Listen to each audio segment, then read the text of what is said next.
The octet rule refers to situations where an element has a filled energy level. And when we say that it has a filled energy level, it's not necessarily referring that every single sublevel within that main energy level is filled. It mainly focuses on the S and the P sublevels. And this is because if you remember that in a Lewis dot diagram, or when we simply consider two atoms that are colliding and potentially reacting with one another, the only electrons that are going to interact are the outermost, or the valence electrons.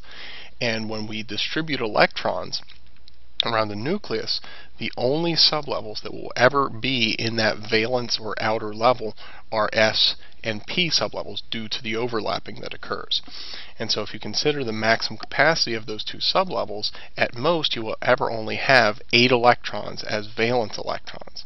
And so whenever you have an element or an atom that exhibits a completely filled S or a completely filled P sublevel, it's got those 8 electrons, and hence it really doesn't want to go out and share electrons with another atom, or it doesn't have a need to get electrons from another atom in order to achieve this octet, this full set of sublevels.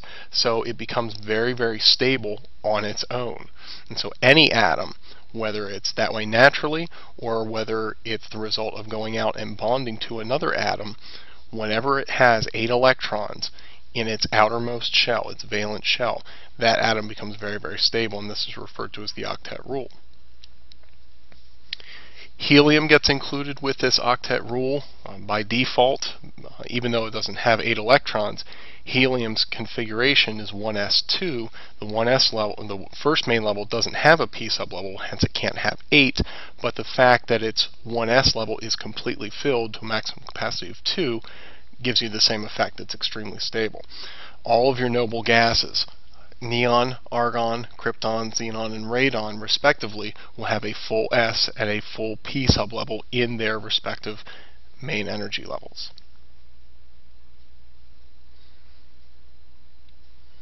So a good rule of thumb, and if we take this idea of the full octet, having a full sublevel makes an atom particularly stable. Having a full S and a full P makes it extremely stable, but there are varying degrees of stability.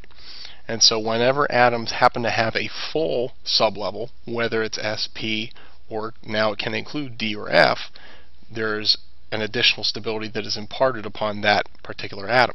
And the same thing even with half-filled sublevels, because remember that with P, D, and F sublevels, as we distribute electrons, they go one to an orbital first before they go back and pair up. So a configuration that ends with P3, a half-filled P sublevel, will have a certain degree of stability.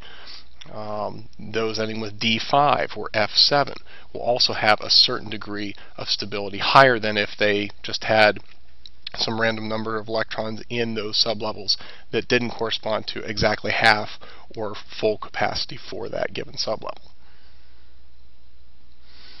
And so if we rank the stability of the electron configurations in a triangle sort of diagram here, the least stable sorts of configurations would be at the top, at the pinnacle, with the narrowest base, and that would, we refer to that as no special arrangement. And what's included in this category would be any number of electrons within a sublevel that doesn't correspond to exactly half or exactly full capacity. Okay, so if we're talking about P sublevels, no special arrangement would be any configuration ending with P1, P2, P4, or P5. Alright, P3 would be a half-full sublevel, and so that would take us a little bit more stable. You see that level directly below, no special arrangement. And if we had P6, that would be a full sublevel, and so that would take us to an even more stable level further down our triangle. And the only way that you can get to that very bottom level, the greatest stability, the full outer level, is if you have the full octet, and that requires both a full S and a full P sublevel in the outermost main energy level. And again, when you're looking at an electron configuration, your outermost main level are the sublevels that have the highest coefficient. That's what you focus on. That's how you determine your valence shell and your valence electrons. So some examples. If we take chromium, chromium's predicted configuration would be, using the shorthand, argon in brackets 4s2 3d4. And this would distribute the proper number of electrons for chromium, which is 24. But in reality, chromium shows a configuration of argon in brackets 4s1 3d5. And the reason for that stems back to this idea of stability. Ultimately, atoms want to be as stable as possible. Right? Nature tends towards stability. And so, if we take a look at the predicted configuration and we consider those highest energy sublevels, the 4s and the 3d levels, the 4s level constitutes, the 4s2 constitutes a full s sublevel. The d4 in the 3d4 sublevel constitutes, D4 is neither half full nor fully filled for a D sublevel, so it's what we would call no special arrangement, or NSA for short here. So the predicted configuration yields one full, one no special arrangement in terms of the sublevels. But the actual configuration, if we take one of those electrons from the 4s sublevel, and we bump it up a little bit, remember that these sublevels, in terms of energy, they're not really that far apart. And it would take a little bit of an energy investment to promote, as we refer to it, an electron from a lower sublevel to a higher one. But in doing so, by taking one of those 4s electrons and bumping it up to the 3d level, now, even though we lose that fully filled s sublevel, right, which comes at a cost, we lose a little bit of stability there, that D4, that no special arrangement D sublevel, now becomes a D5, which is half filled, and we gain stability there. So overall, we end up in a better situation, and chromium's configuration ends up more stable. So we go from having one full sublevel and one no special arrangement to two half-filled sublevels. We see the same thing with copper. Copper's configuration, we predict it to be argon in brackets 4s2 3d9, but its actual configuration is argon 4s1 3d10. Looking at the predicted configuration, 4s2 represents a full sublevel, 3d9, d9 is neither half nor fully filled, so that would be a no special arrangement. But by promoting one electron from the 4s level up to the 3d level, we would end up with one half-filled sublevel, the 4s, and now one full sublevel, the 3d level. And so we've gone all the way from a no special arrangement configuration all the way down 2 levels on that stability triangle to a fully filled sublevel.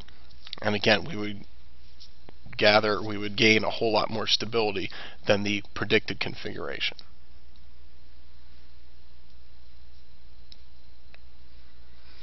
Now, why do these differences occur? What's the incentive for this promotion to occur? Two main reasons, two main factors that contribute to what's going to allow and cause promotion to occur. First of all is stability.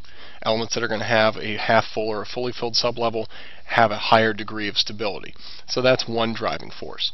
But the other driving force goes to the whole idea of why do atoms form bonds in the first place? They do so to obtain that full octet. And the way to consider this, and this is referred to as bonding capacity. Bonding capacity is the number of s and p orbitals that are half filled. If they're half filled, that means they have an electron to contribute to another atom, and they have space to accept an electron from that other atom that they're trying to form a bond to. And that's what creates the bond. All right? Giving an electron and also accepting an electron in that orbital. And the way to think about this is kind of like legs on a chair. Okay, what's going to be more stable, a chair that has 2 legs or a chair that has 4 legs? And the answer obviously is a chair that has 4 legs. So promotion will occur not just because it makes a particular atom more stable, but also because it allows the atom to be able to potentially form more bonds. The more bonds it can form, the more stable, again, we go back to that idea of stability, the more stable overall the atom becomes.